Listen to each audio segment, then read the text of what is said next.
This is going to be an exclusive conversation on the next gen advantage, speed, scale, and smarter growth. I repeat the topic for one and all for the exclusive conversation. This is going to be about the next gen advantage, speed, scale, and smarter growth. I request all of you to please kindly settle down as we are beginning with the next panel. So if we all can please remain settled inside and take their seats. 6 people. Yeah. So to moderate this session, we have with us someone who brings alongside himself 3 decades of cross-sector expertise, including more than 15 years in shaping the real estate sector. He has led the company that he is a part of to become the youngest player in the construction materials ecosystem, which went public within just 4 years. Under his leadership, Aris excels in aggregating complex construction materials for infra and real estate, unlocking underutilized manufacturing capacities, and enabling equitable growth for small producers. Ladies and gentlemen, please give a big round of applause for Srinivasan Gopalan, CEO, Aris Infra Solutions Limited. Can I have, thank you, sir, already over here. Can we make a bigger round of applause for him, please, everybody? Thank you so much, Mr. Gopalan. To join him on stage right now, we have our next speaker. Under his visionary leadership, Nisus Finance achieved a historic milestone by becoming the first publicly listed fund manager in India via BSE. As a veteran with over 25 years of multi-continental experience, he oversees a current AUM of nearly 2,000 crores.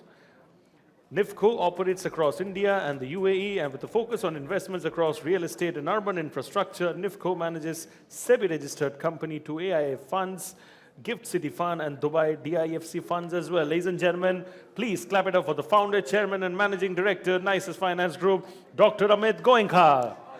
Can we have a big round of applause for Mr. Goenka, please, as he makes his way to the stage? Thank you.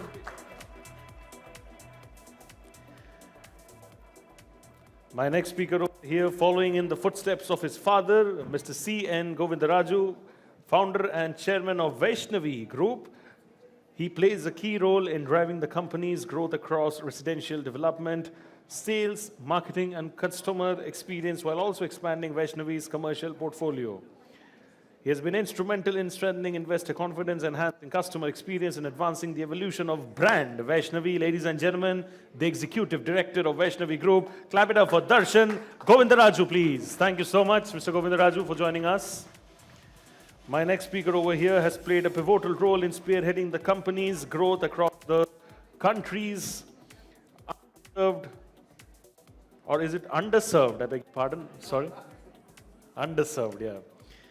Hotel spaces, driving operational excellence and fostering the company's development. Additionally, he has also showcased his entrepreneurial spirit as the co-founder of ScootApp, a global marketplace for taxis. He has successfully secured funding from Startup Bootcamp and demonstrated his adeptness in financial management and regulatory compliance. Ladies and gentlemen, co-founder and CEO, Olive Hospitality, the hospitality wing of Embassy Group. Clap it up for the co-founder and CEO, Dhruv Kalro. Can we all clap it up a little louder for Mr. Kalro, please? My next speaker over here is an architect and the director of IM Buildcon, where her work is guided by clarity, ethics, and the purpose as she leads the firm's business legacy with a forward-looking vision. She's also the founder of The Perspective Nazariya, a venture that explores different facets of truth across design, luxury, and contemporary thought. Ladies and gentlemen, please clap it up for Hafsa Imran Khan, Director, IM Buildcon Private Limited. Thank you so much, Ms. Hafsa, for joining us over here. Can you all clap it up for Ms. Hafsa, please? Thank you.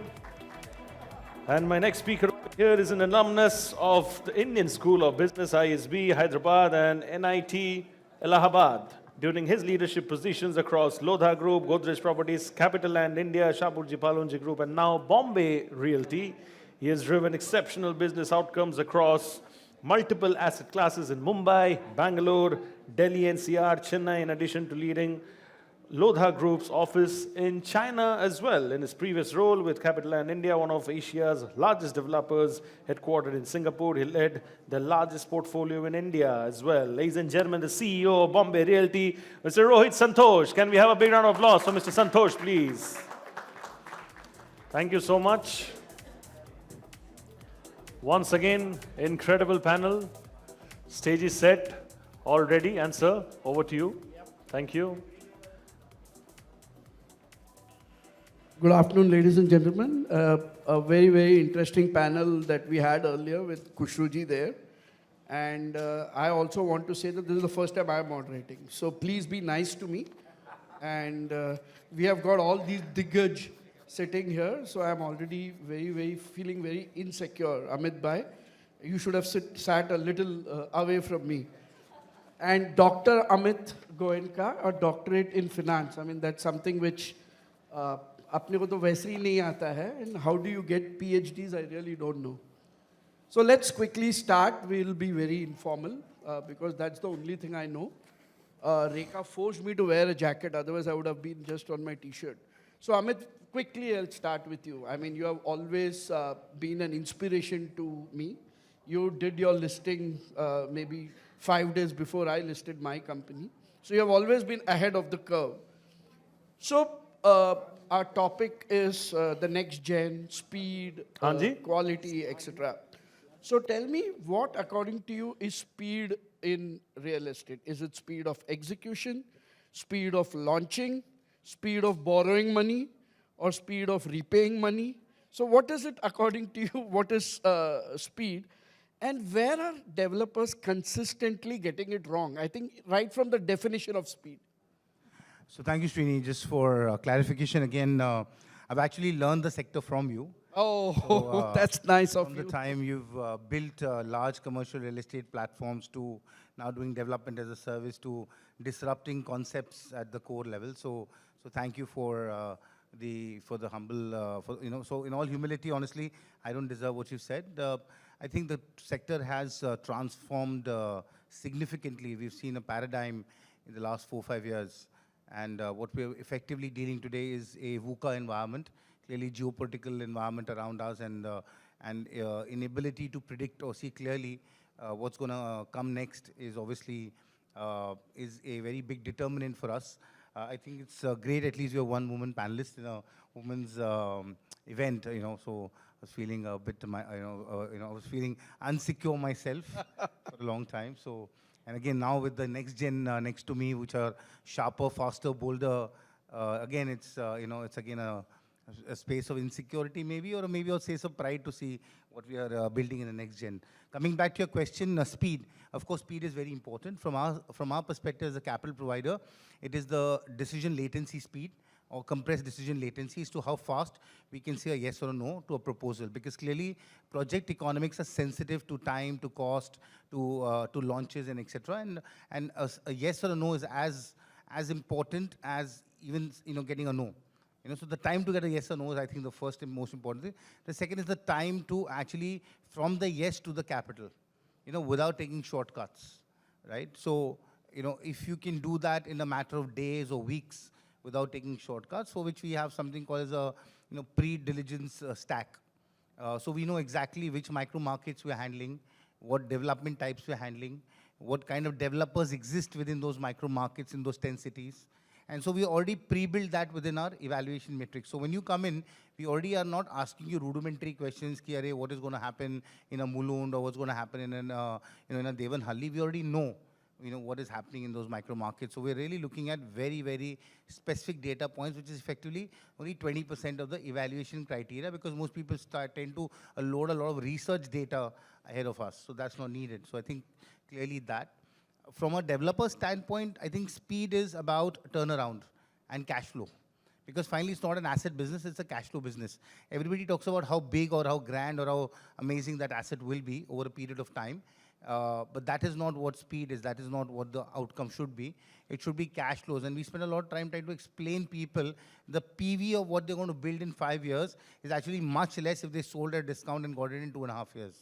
So it's all about margins. It's all about preserving value or enhancing value, not about, creating a Taj Mahal for your, for your, okay, so it's not a tomb. You're not going to create tombs, right? You're creating, lifelong assets. So I think speed in cash flow underwriting and how predictable that cash flows can be is, I think, very important. The second is the intervention of technology to accelerate outcomes. Most people will say, okay, I use my one, or I use X or Y or Z, but definitely they have not gone and said, can you do better? So you see people use PEB structures for tall buildings because it works, because it's a shorter structure, and it is still luxury and meets all the norms without actually having to do the conventional stuff, or people even doing precast because it's a SRA redevelopment, and if you don't need to do my one all the time. So I think it's just about speed of turnaround, and what works for your asset class for speed of turnaround is absolutely important, because that's again sort of being able to predict better inflation or other disruptive input assumptions.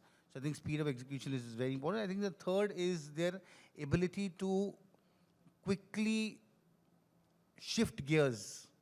People keep on chasing what was started 10 years ago without shifting gears.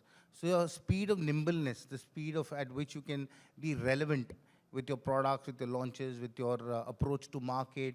For example, one of the recent interactions was we sold everything online, no sales gallery, no experience center. We didn't take 1 year to try and build all of that and launch. We launched it and it got sold. So because people are willing to transition from repeated real world engagements to taking an investment call, which is very believable because it gives you all the 360-degree parameters that you would need to experience it on a first-hand basis. So speed of change and speed of disruption, I think, is the third speed. So I think very, very well said. The 2 points that I take home is, one is quick in, quick out, so that you don't see cycles. I mean, that is the biggest learning, I think, in real estate that one can have. And the nimbleness. I think that's a very, very valid point, how quickly I can change. If it's a truck, 90 degrees change, auto rickshaws can really do that job really well. So very, very good. Coming on to Dhruv, the hospitality business, I mean, we were talking about it and how you are into that segment where there is less competition and 85 to 90% of occupancy. I think that's amazing. And this belongs to a legacy group, right? Embassy, entering a you are into a fast evolving segment, right? I mean, you have to keep changing based on what is the customer preference. So how do you keep this? On one side, you have these residential projects going on, you have warehousing which is going on, which is more of the conventional one, and this one being a contemporary one where you have to really take those 90-degree changes. How do you manage this with the same culture being there in the organization? Okay. You're like a startup, right? You have to keep moving, hustle at all points in time. So I mean, I think it's the best of both worlds, and I think it's also our biggest advantage. So Embassy adds a lot of value to us from a point of governance, compliance, long-term thinking, as well as long-term partnerships. But we're a startup, and we're working in a credible ecosystem, which is set by Embassy. But for us, speed is not being reckless, but speed is the ability to make decisions fast by removing the layers, to understand what the customer wants, and the ability to adapt. So I think in today's generation, you need both. If you only have speed, it's chaotic, and if you only have structure, it's slow. So what I hear from you is there is complete independence to this division to work the way the industry wants you to behave, rather than imposing a culture which comes from a lot of other things where there is patience required, there is a lot of process, etc. that is required. I mean, when you look at it, the nature of business is different, right? So we're much more agile. We're an operator-based business, while Embassy is a developer-based business. So I think we'll set up our own culture by learning from Embassy's culture. Let me put it that way. Very, very, very well said.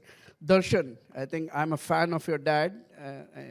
I have not seen many developers like Vaishnavi who keep it very simple and the main aim. And to add to it, he's one of the developers who understands PV, right? Otherwise, a developer के लिए 5 साल में 50 crore and 500 साल में 50 crore is the same thing. There's no concept of net present value or anything. So Vaishnavi has legacy and longevity. I think that's primarily because of the culture and the thought process of your dad. What is that one thing? See, for you, it's like Amitabh Bachchan and Abhishek Bachchan, right? So how is it that, what is the change that you want to bring in? When you entered into real estate, there is already an Amitabh Bachchan sitting there, and you need to bring out some change in that. And what is that thing that you want to change? And what is that one thing that you will never change? Thank you, Sriniji, for that. Hopefully, we make a better mark than Abhishek compared to Amitabh in that regard. No, he's also making a mark in Sure, different I'm sure. I just have aspects. higher standards for myself, hopefully. So to answer your question, I think the way the real estate industry is evolving, I think the decision-making process has moved from one which was instinct-based to today, I think we're deriving a lot of decisions from data, right? So you evaluate your location, you understand what kind of product would fit into that location, 3-bedroom, 4-bedroom, 2-bedroom, what sizes for those particular units, which kind of customer would end up buying there, what kind of amenities do these customers want at that particular location for that product. So it's a whole bunch of things that you really have to put your ears to the ground to understand. There is no longer a templatized model of real estate development.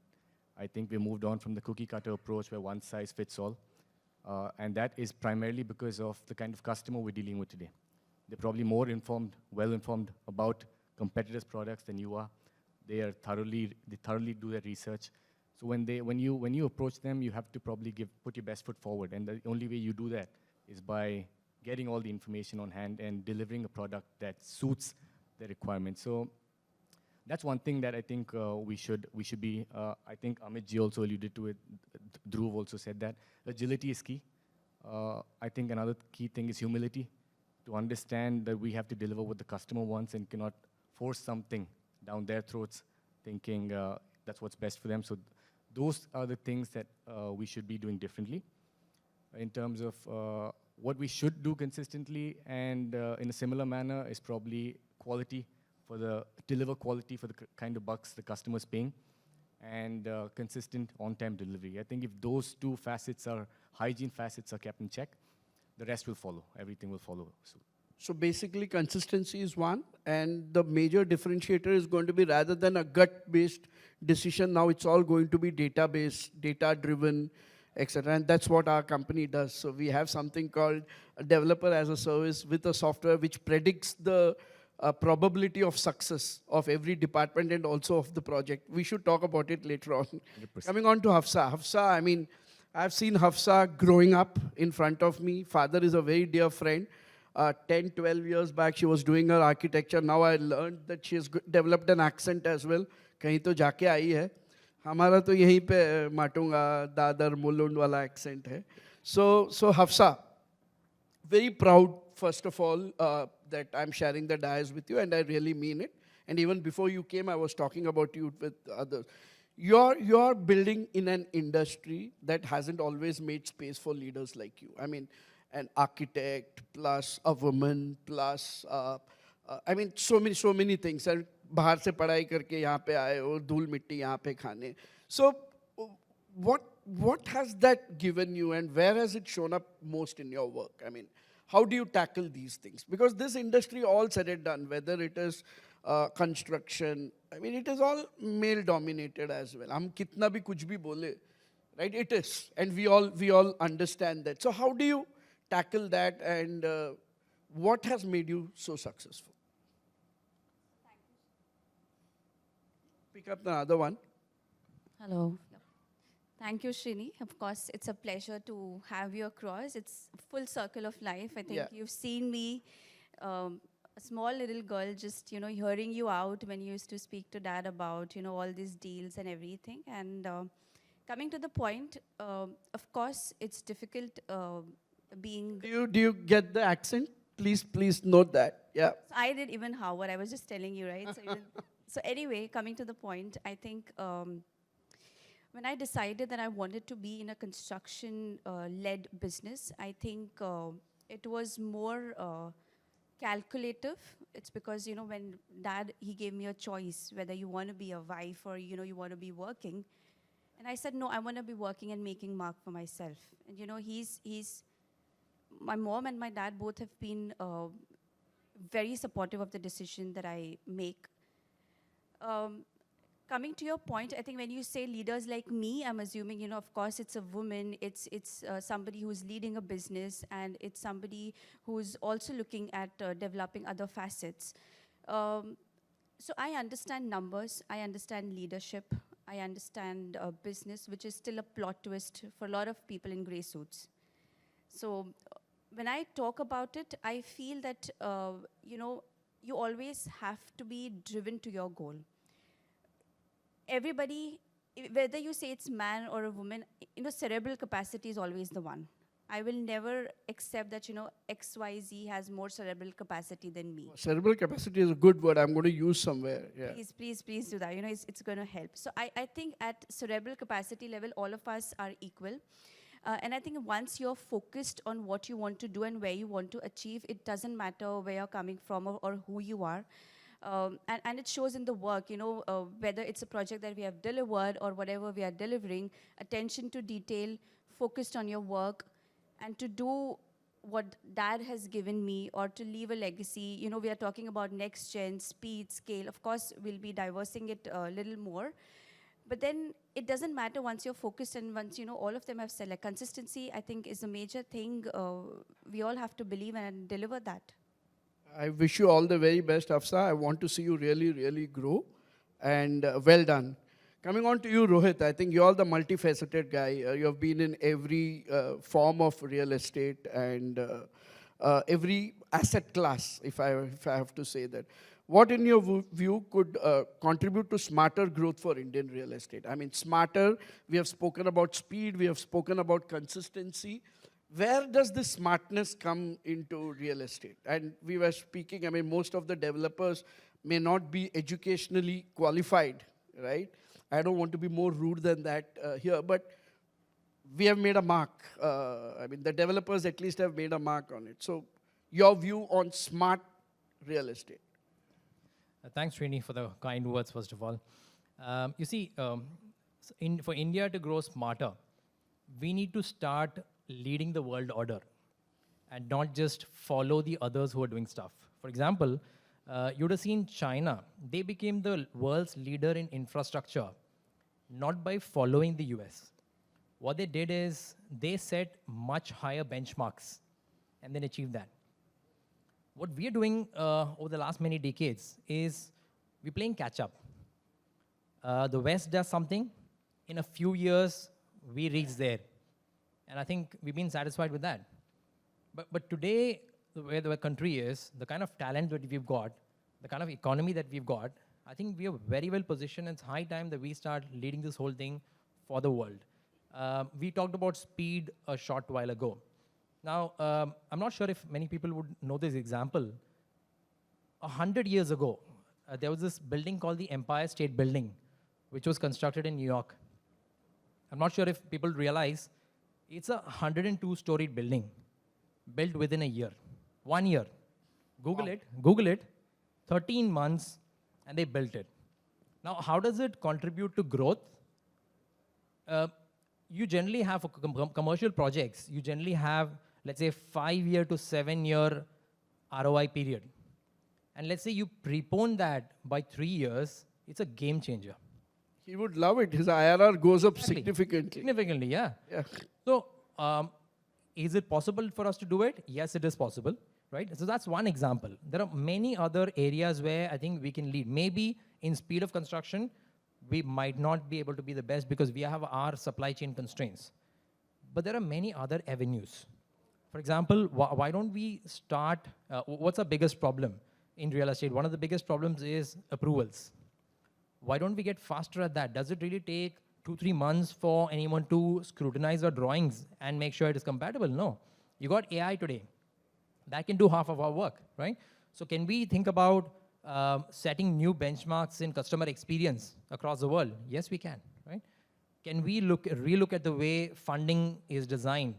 We might be able to lead the way. So I think the way forward for us is clearly that it's important we stand in the front, lead from the front, rather than, follow that we've done earlier. You're saying let's have our own Baidus and have our own We Google. should. And Let's have set our path rather than following the West. Exactly. I mean, West, we got a lot to learn from. I mean, Yeah, if you went to exactly. Harvard, there's a lot to learn from the West. And even the Chinese, what I see, I spent a few years there in China, and what I see is they've learned a lot, and they build on that. Yeah. And then they jump higher. But this is amazing. I was in the US when Empire State got listed. So I didn't know that the 102 stories was built in 13 months. That's amazing. Thank you very much. Coming back to you, Amit, I'm not going to leave you. You must be hearing hundreds and thousands of pitches, right?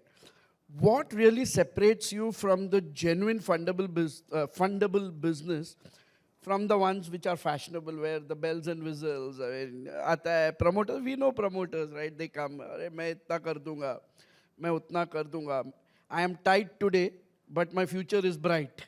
So we see all kinds of developers there.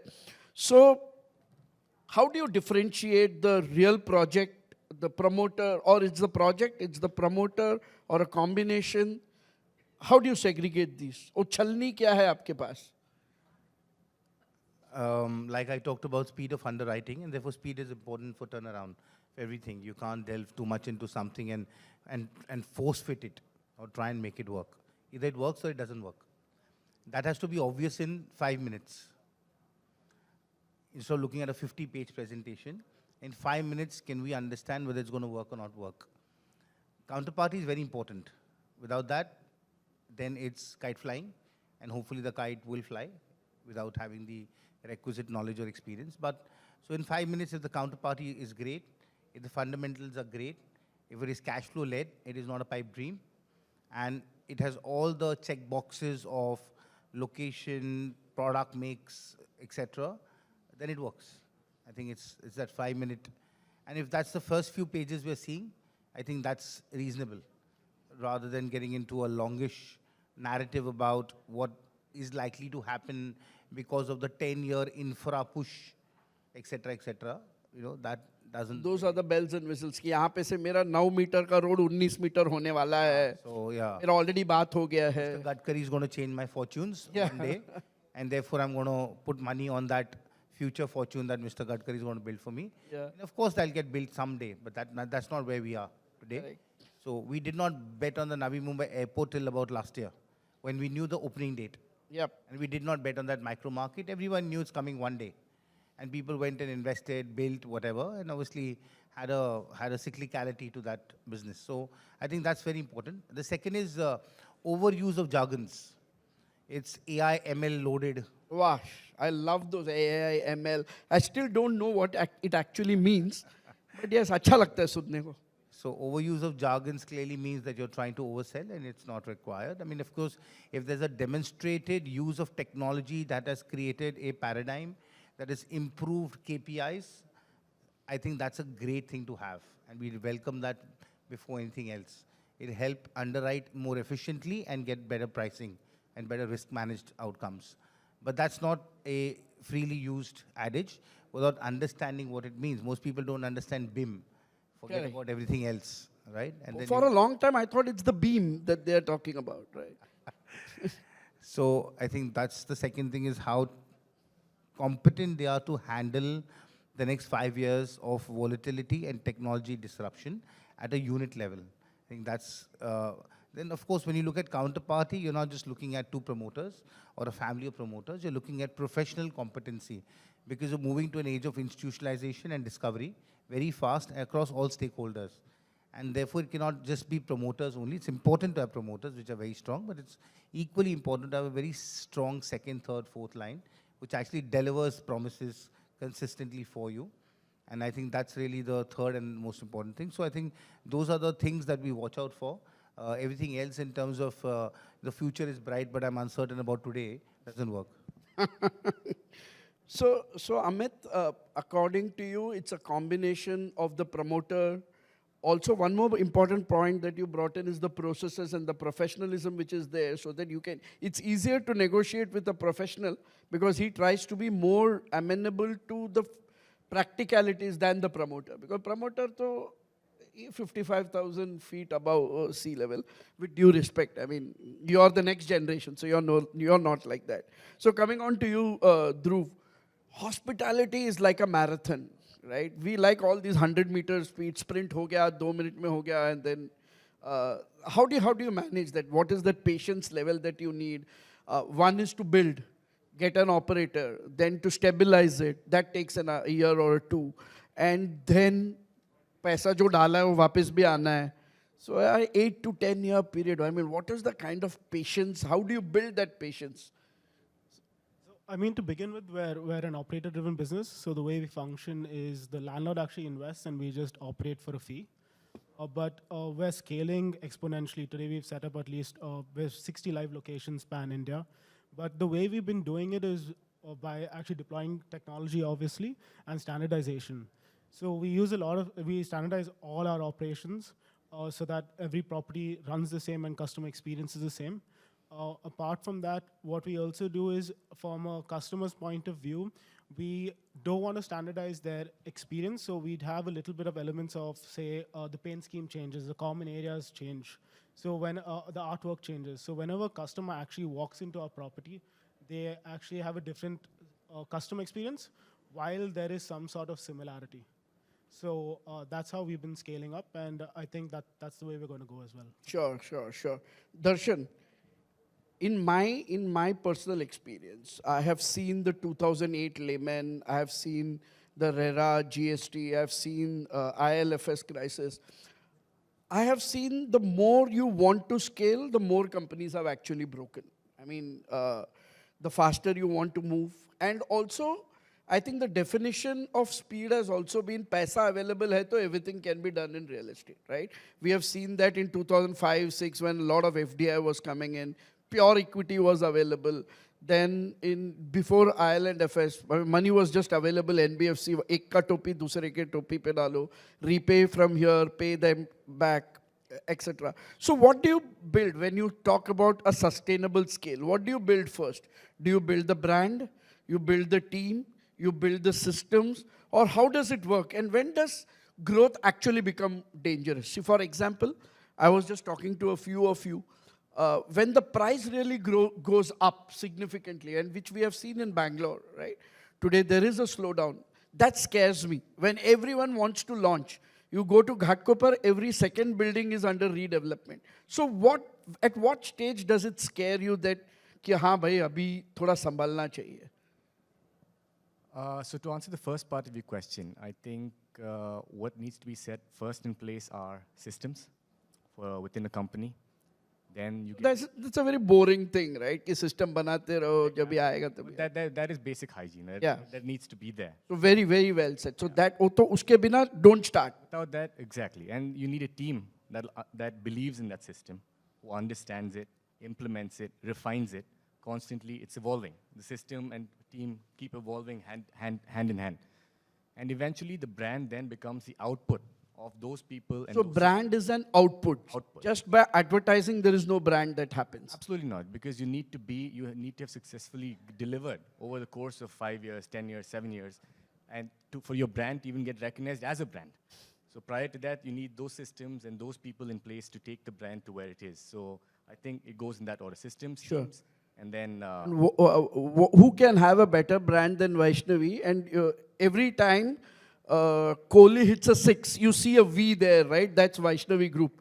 So that's the kind of branding that Dad has built over a period of time. Very well said that brand is an outcome rather than something. I've seen so many companies saying that brand building is a line item. And I always find it amusing. Right? Brand building cannot be a line item. Brand building is the outcome of what you do, timely delivery, so on and so forth. Like you said, a brand cannot be built by someone, right? It gets perceived. Exactly. By external people, as in when you deliver. Very, very, very well said.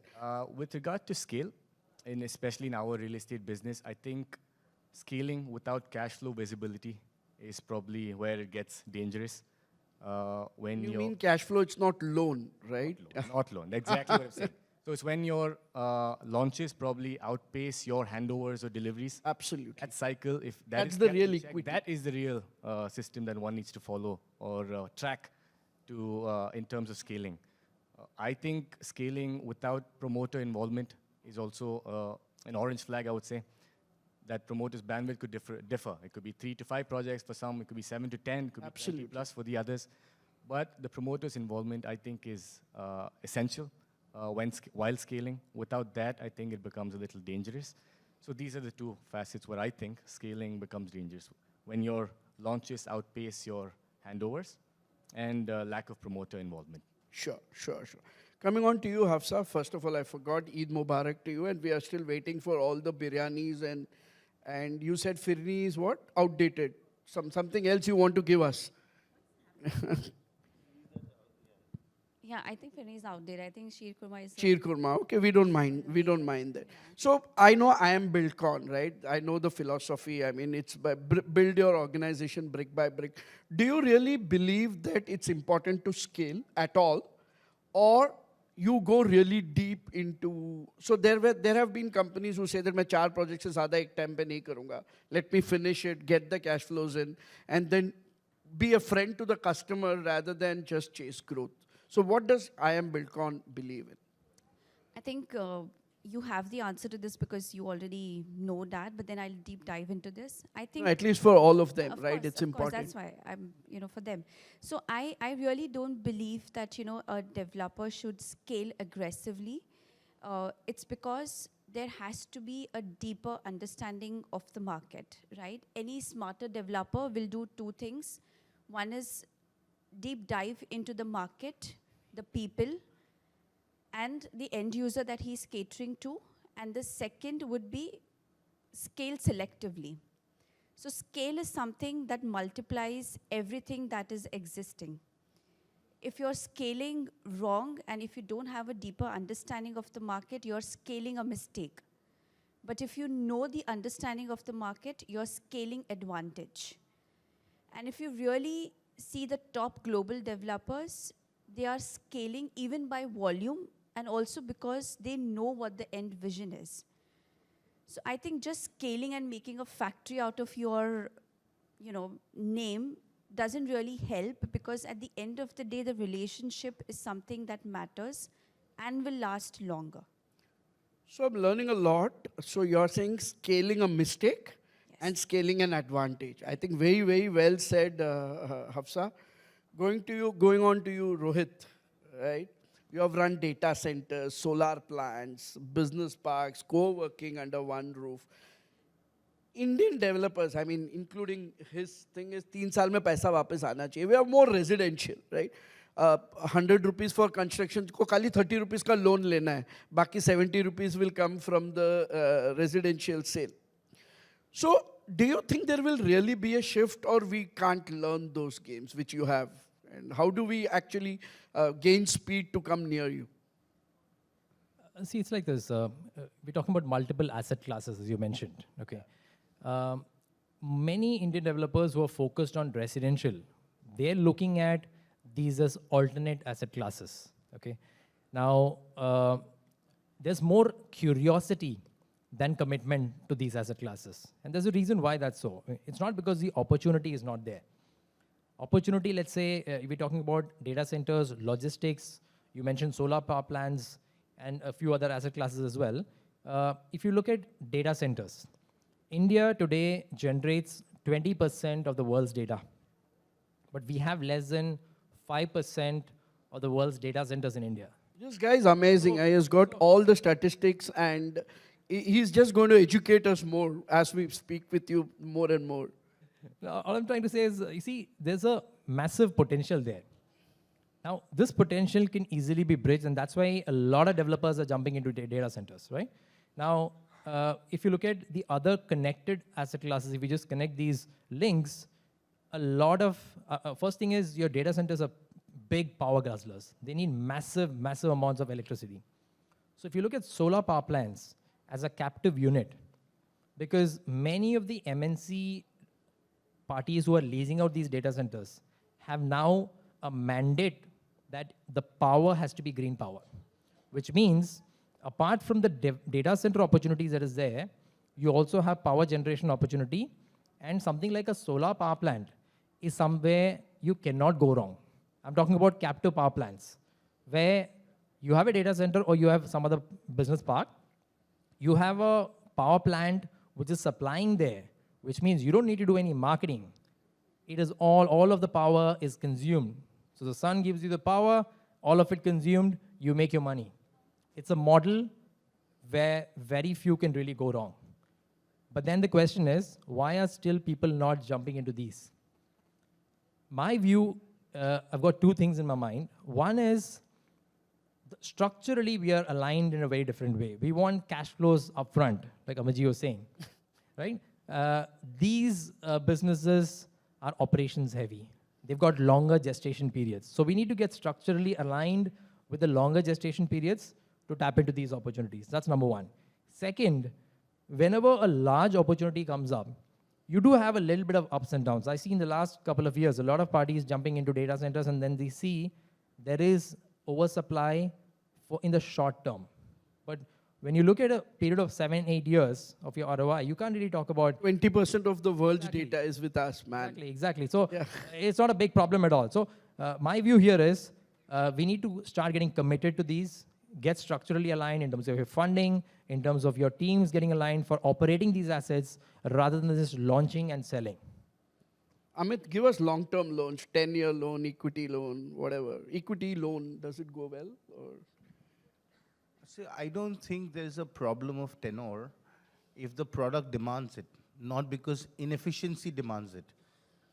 So if you're building a 10-year asset class, you talked about data center, I was discussing with the stakeholders at Yota. You know, it's been, what, 5-6 years. They're already valued at $4 billion, and they're getting, 20-year money. Wow. At 4.5 or 5%. Wow. Rupee terms. Yeah. Yeah. Yeah. So at the end of the day, capital chases safety and not tenor.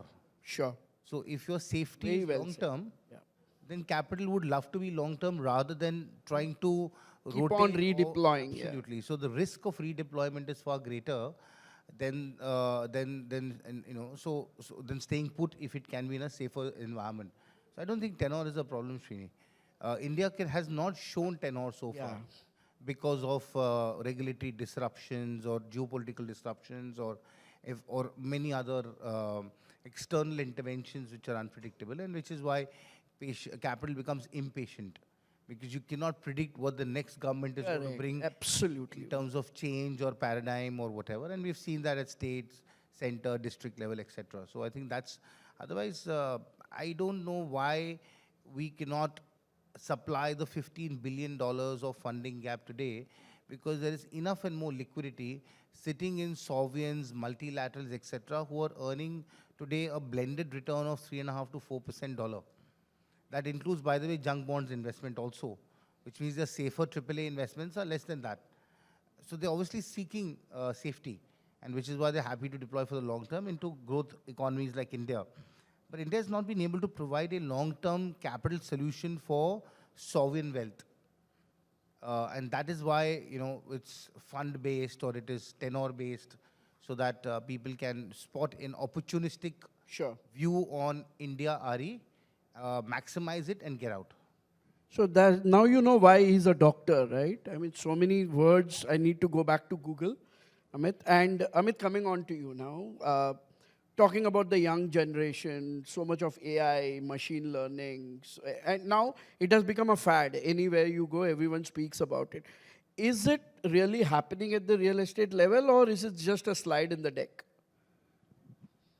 Again, statistically, to take a leaf from Rohit, we are at $1.2 billion of investments in PropTech, likely to go to $6 billion over the next 5 years, with roughly a 20% plus CAGR growth. So clearly it's happening, number one. Number two, I've been a jury at several PropTech events in the last 3 to 6 months, and I've seen them actually work on the ground with some of the leading players in the country. They're not necessarily going for the global ERP, HANA, or with some of the more popular global solutions, because they are very, very Indian custom built. for the Indian conditions. And so I think definitely, I think there is a massive disruption in what worked yesterday is not working today, where PropTech is plugging in. But I've also seen it being used very loosely, like I was alluding to earlier. So for example, when it comes to the built environment, the ability to monitor real-time output and not look at post-facto event is very critical. Amazing. You get that's really, data really after important. 3 months, and there's nothing you could have done to change it. But if you get real-time geosatellite-based imagery on construction and quality, you are sure that your business plan is working or not working in real time to either course correct or allow it.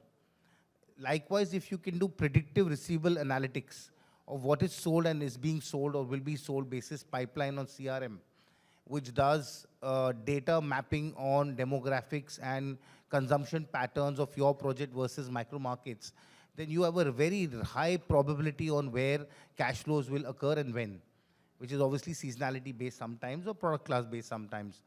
And lastly, if you are able to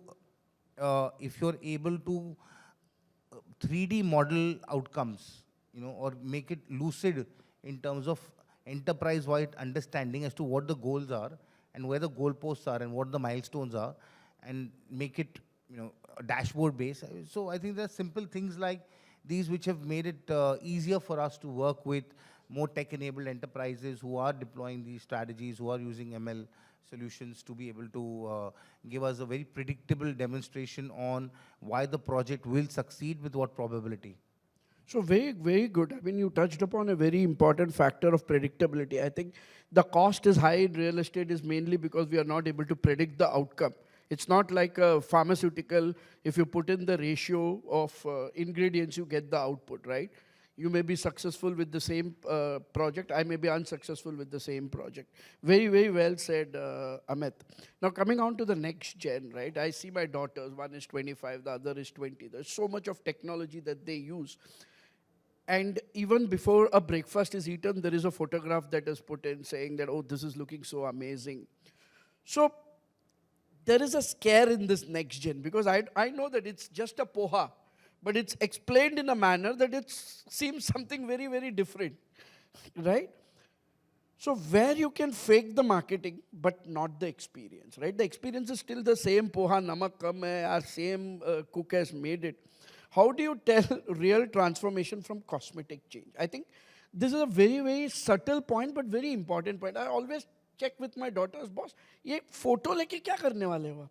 And the same poha or a vada is explained, a batter with fried and with a hole in the center. Arre apne vada hai.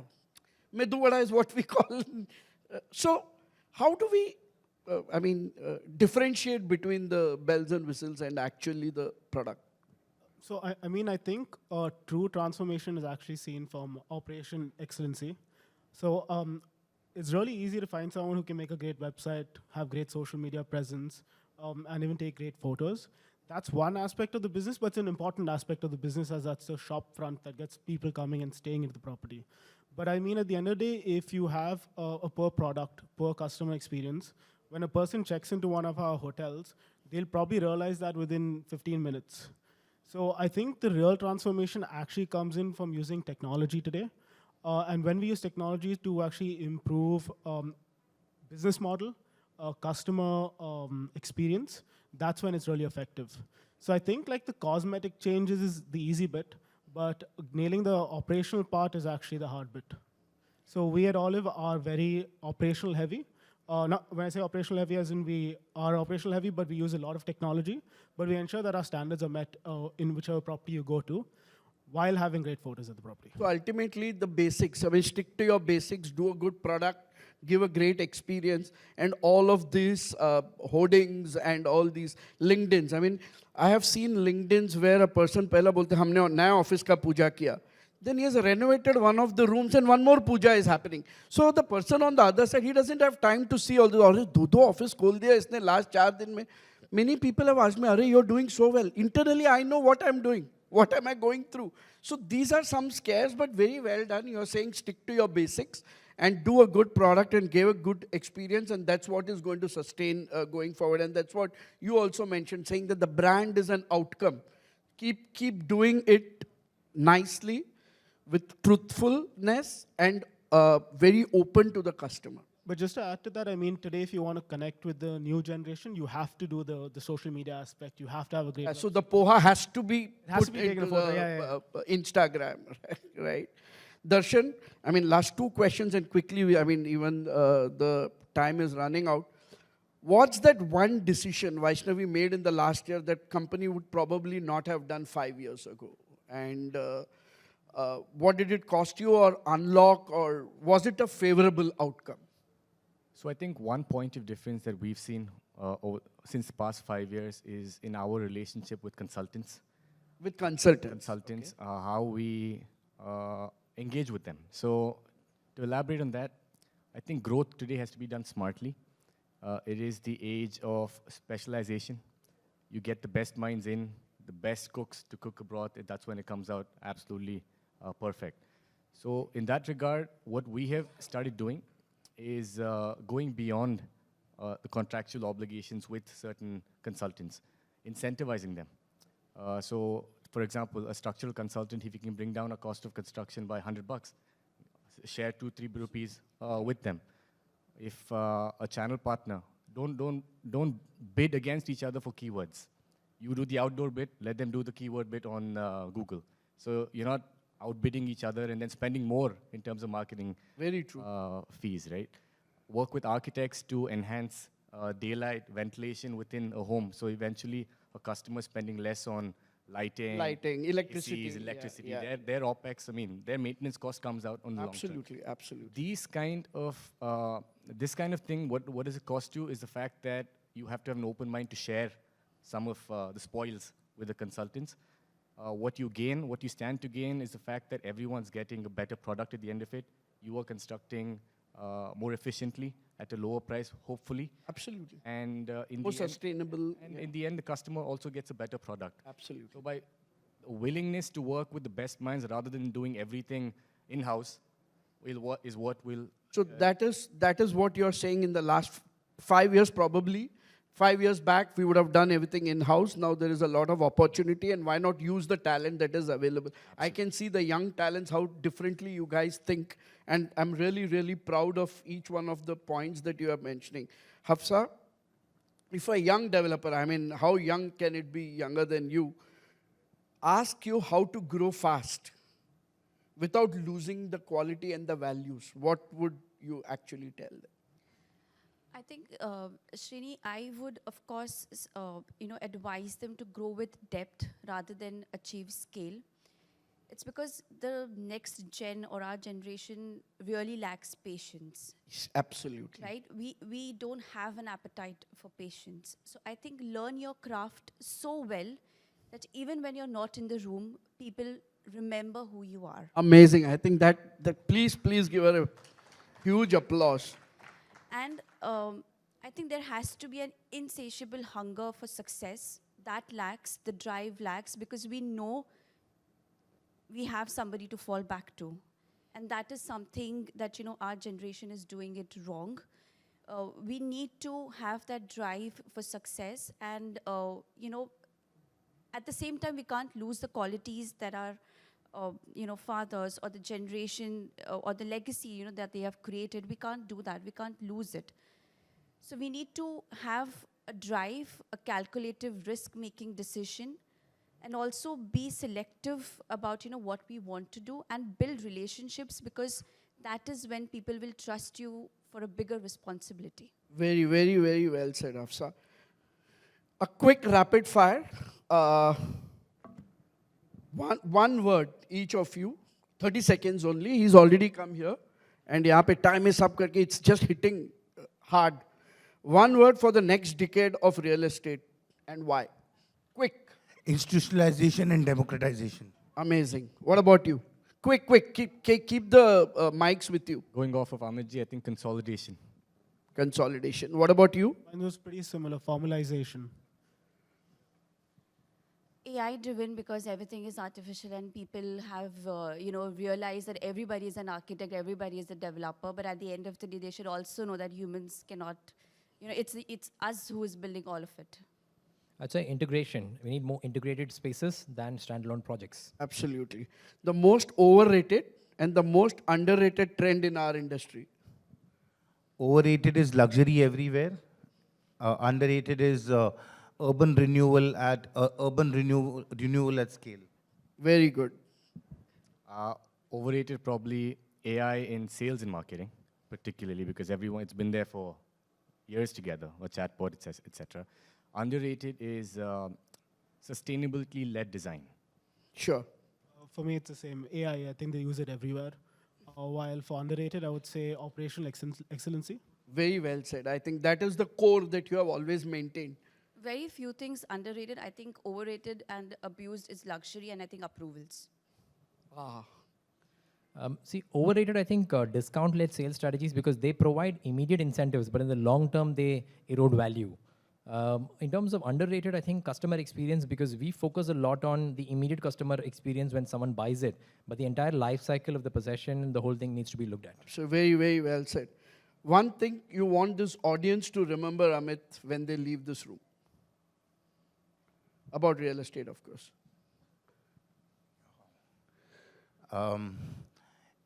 It is maturing faster than we can imagine, and change is a constant. I think Pass. the developers who will be rewarded are the ones who will deliver. So, Absolutely. Trust. The most trusted developers will be the ones who hang around. Very, very well said. I think India's growth story has just begun and there's business opportunity everywhere. I believe in that. I really believe in that. I'll just be very cliche about this. I think women are the next it thing about the real estate, and we all will show and make it happen. There's nothing cliche about it. We believe in that. I think credibility and trust will compound faster than many other things going forward. I completely agree. Thank you very much. I'm the oldest or the eldest. I call myself eldest rather than the oldest, but it's great to be with you guys. I enjoy my time with my daughters because I keep learning all the time, and that's the same feeling you guys gave me. Thank you for being in this panel, and I'm really honored to Realty Plus to have invited me to be a part of this really, really good panel. Amit, thank you for being there always. Thank you, Srini. What a pleasure being Same here. able to chat with you today. Same here, same here. Thank you, Shrini. I think the vadas and the pohas will finally make sense to you. Yeah, absolutely. I hope so. I'm going to be more intelligent when I go back, and I hope my kids acknowledge that. Thanks, Srini. Thanks, everyone. Thanks to the entire audience. Thank you so much. Conversation that started with real estate has ended with food. Wow, everyone's love. Give them a bigger round of applause, please. And I'm going to be requesting the presence of Mr. Santosh Wadekar, luxury interior architect, to please kindly come up on stage and do the honors for us by giving the memento. Can we have a big round of applause for Mr. Wadekar as well, please? Thank you. I'll request you to please hand over the mementos to everyone.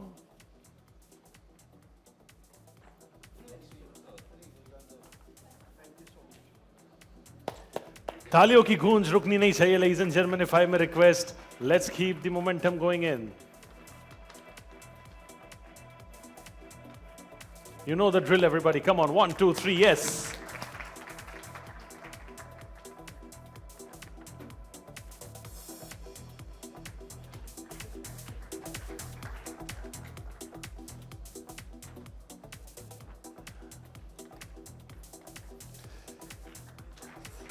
Fascinating conversation indeed, and I hope any questions anybody, if they have, please feel free to connect with them in the networking zone outside, and I'm sure they'll be more than happy to take on those questions. Thank you.